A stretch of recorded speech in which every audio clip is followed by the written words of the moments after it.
VIHTAVUORI N160 45.4 grain.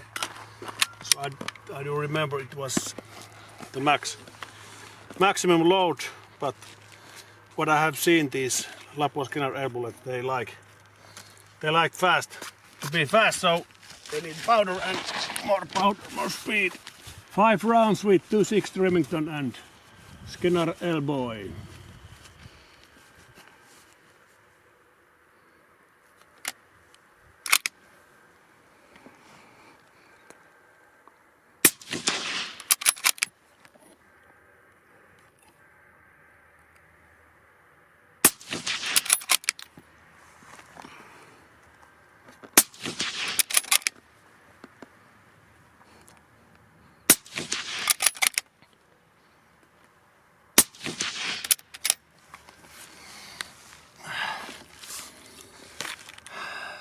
Nice to know that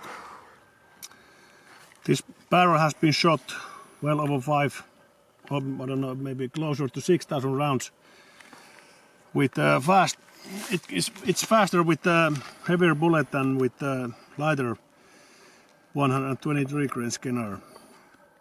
So I don't know, maybe I'm going to change this rifle to 136 grain Scenar because it's seems to be more stable and 800 meters per second, because last time I shot this one with 123 grain, average was no, it was with 160. So well, anyway, nice to know that it still shoot and the speed ain't bad, average 800 meters for 136 grain Lapua Scenar with the 20-inch barrel. So I think it's still nailing